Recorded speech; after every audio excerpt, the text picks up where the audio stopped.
एकादशी मैया की जय हो। श्रावण मास के शुक्ल पक्ष की पुत्रदा एकादशी का महात्म्य। धर्मराज युधिष्ठिर बोले, हे भगवान, अब आप मुझे श्रावण मास के शुक्ल पक्ष की एकादशी की कथा सुनाइए। श्री मधुसूदन बोले, हे राजन, द्वापर युग के प्रारंभ में महिष्मति नाम की नगरी में जन्मी महिजित नामक एक राजा पुत्रहीन था। उसे अपना राज्य दुखदायी प्रतीत होता था, क्योंकि पुत्र बिना इस लोक और परलोक दोनों में सुख नहीं है। राजा ने पुत्र प्राप्ति के लिए बहुत यत्न किए, परंतु वह निष्फल हो गए। जब वह राजा वृद्ध होने लगा तो उसकी चिंता भी बढ़ने लगी। एक दिन राजा ने प्रजा को संबोधन करके कहा कि मैं अपने जीवन में कोई पाप नहीं किया है, न प्रजा से अन्यायपूर्वक ही धन एकत्र किया है।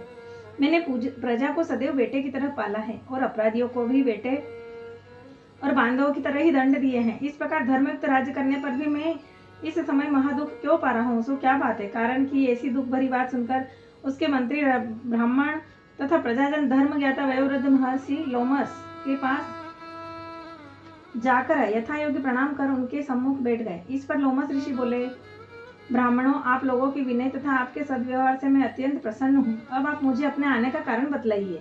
मैं आपके कार्य को अपनी शक्ति के अनुसार अवश्य ही करूंगा। लोमस ऋषि के ऐसे वचन सुनकर वे बोले, हे महर्षि, महिष्मति नाम की पुरी में महिजित नाम का एक धर्मात्मा राजा है। वह प्रजा को पुत्र धर्मानुसार पालन करता है, परंतु फिर भी पुत्रहीन है।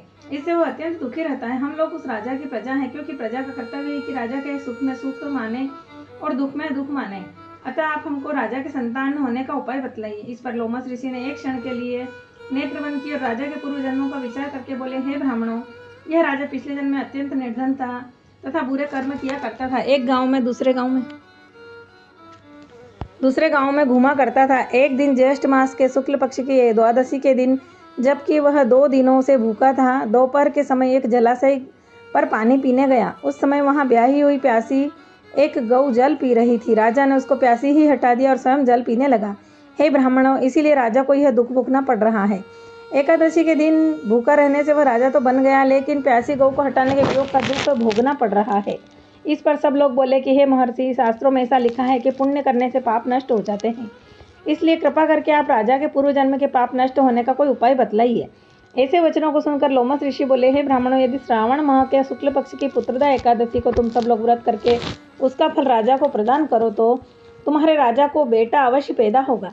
लोमस ऋषि के आज्ञानुसार सब प्रजा ने विधि पूर्वक व्रत किया और द्वादशी को उसका फल राजा को दिया। उस पढ़ने के प्रभाव से रानी ने गर्भ धारण किया और 9 महीने पश्चात उसके एक अत्यंत तेजस्वी बेटा उत्पन्न हुआ। हे राजन, इसलिए इस एकादशी का नाम पुत्रदा पड़ा है।